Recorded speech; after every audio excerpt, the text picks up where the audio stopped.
3h17 da tarde, tô largada aqui no sofá depois de almoçar, almocei bem tarde hoje e quero conversar com vocês, fica aí, sobre a emenda constitucional 116. Eu comentei hoje de manhã com vocês nos stories que eu queria ouvir a opinião de vocês pra gente conversar sobre, e aí depois eu ia vir com a minha opinião, né? Então vou aproveitar esse momento off aqui, bem tranquilo, pra gente conversar sobre.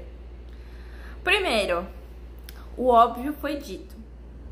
Por que eu tô falando isso, né? Muitos processos eram já ajuizados com o pedido dessa pauta, esse projeto, né, de emenda constitucional, essa proposta de alteração é de 2015, pessoal. Sabe que isso? 2015, a gente tá em 2022. Então ela tava lá, né?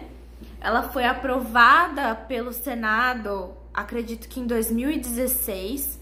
Então várias coisas aconteceram não é a pauta, enfim, foi promulgado, então teremos essa alteração no texto, na realidade, para prever algo que os processos já concediam em sua grande maioria.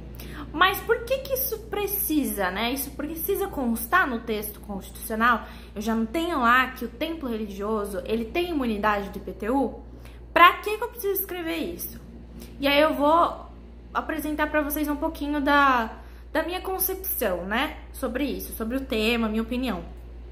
Vejam só, eu tenho imunidade para o templo religioso, então se eu, templo religioso, tenho um imóvel em minha propriedade, de fato, não há o que se falar em pagamento de IPTU.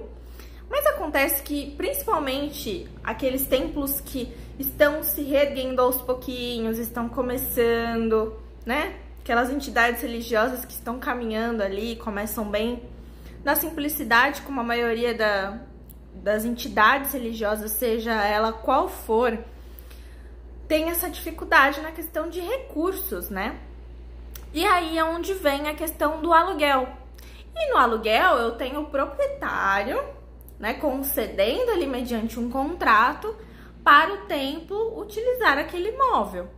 Então, o que comumente acontece nos contratos é prever a responsabilidade do pagamento do IPTU para o templo. Ah, mas o contrato particular não pode ser oposto à fazenda. Ah, oposto à fazenda realmente não pode.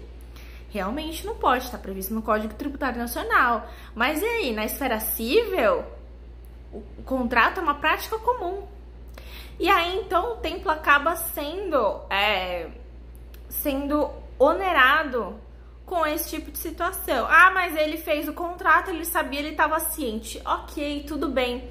Mas vamos, então, pensar numa forma de proteger essa prática? Porque existe a questão de o que é permitido, a possibilidade, a necessidade.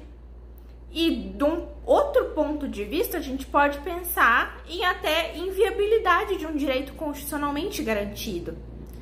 Tô colocando só aqui pontos de vista, tá? Algumas visões. Outra visão também, tem direito à imunidade, mas o rol de documentação que o ente fornece é tão burocrático que chega a inviabilizar o direito.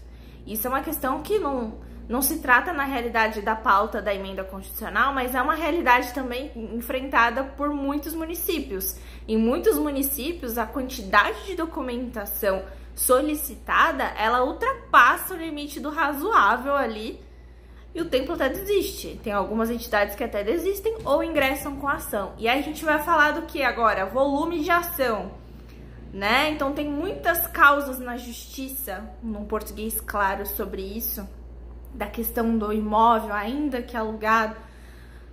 Cara, tem muita ação assim. E a ação, o processo, eu sempre falo para os meus clientes isso, ou quem vai lá no escritório para atendimento, para consulta, eu sempre falo, poder judiciário não é playground. O que eu quero dizer com isso? Não dá para ficar brincando de processo. Então, se a gente já tem alguma coisa que, de fato, os tribunais já vêm encarando a situação, concedendo, enfim, acolhendo as teses, já é uma prática até do Poder Judiciário, já tem, vamos dizer assim, o modelo, né, da decisão. Por que não positivar isso para evitar esse gasto público? O processo é dinheiro, gente. O processo é dinheiro. Então, se a gente tiver condições de economia, financeiramente falando, inclusive, de recursos públicos, tivermos menor quantidade de processos ocupando, né, espaço no Poder Judiciário, melhora todo o sistema, contribui, né? Contribui. É claro, eu não tô dizendo que não deve procurar justiça porque o processo é gasto. Quando tem fundamento, quando tem viabilidade jurídica, como é esse caso, de fato, tem que procurar a proteção jurisdicional, né? Até porque é um direito também de se socorrer ao Poder Judiciário. Mas vamos imaginar assim, vou deixar de uma forma assim bem acessível o meu linguajar agora, tá? Cara, se tá concedendo, por que então precisa ficar entrando com a ação se todo mundo já sabe que pode? É basicamente essa a linha de raciocínio, sabe? A minha visão, assim. Então, de fato, na minha concepção, foi positiva. Só que, assim, tudo no Brasil, gente, e não só no Brasil, em outros lugares também, mas como eu moro no Brasil, eu tenho a vivência prática do Brasil. Então, a minha experiência, o que eu vejo, assim, né, é aqui no Brasil. Nunca morei no exterior pra falar com a propriedade que eu vou falar agora daqui.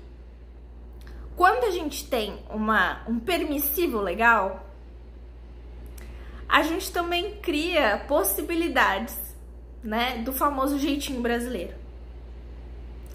Então, na minha concepção, esse direito que agora é positivado, vai ser positivado no nosso texto constitucional, ele, por uma outra via, abre brechas para a gente utilizar, por exemplo, entidades religiosas com uma finalidade de evasão fiscal.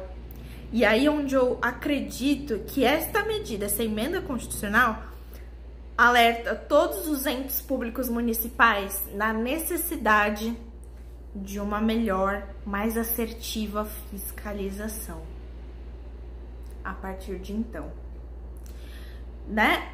Mas aquilo, uma fiscalização que não seja excessivamente onerosa a inviabilizar o direito. A gente precisa ter um equilíbrio de critérios plausíveis para se identificar o mínimo, né? Para se identificar que aquilo ali é um templo religioso, para se identificar que aquilo de fato é utilizado ali, né, nas suas atividades essenciais para atingir o fim que aquela entidade foi criada, para viabilizar a difusão, né, da cultura religiosa, seja ela qual for, com esse propósito.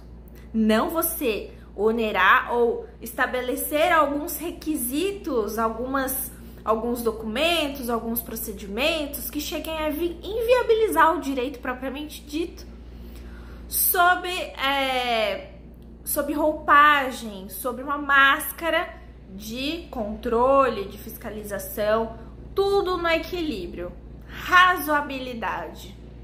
Razoabilidade. É muito difícil conceituar razoabilidade quando a gente está em conflito de direitos. Direito de cobrar, de arrecadar, o direito de ter aí a proteção, a dispensa constitucional do tributo, tá? Mas eu acho que foi muito assertiva a previsão expressa, a alteração, do meu ponto de vista, ela é positiva, mas, como toda medida positiva, ela exige também uma proteção, um controle e pensar aí, refletir sobre estratégias para que esse direito não inviabilize outros, não dê margem para utilizar aí os recursos, os meios legais com uma finalidade distorcida, tá bom? Então essa é a minha concepção sobre o assunto.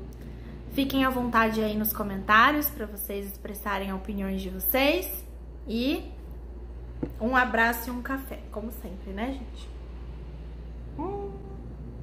Sem açúcar de preferência, né? Isso também é uma previsão constitucional que deveria existir.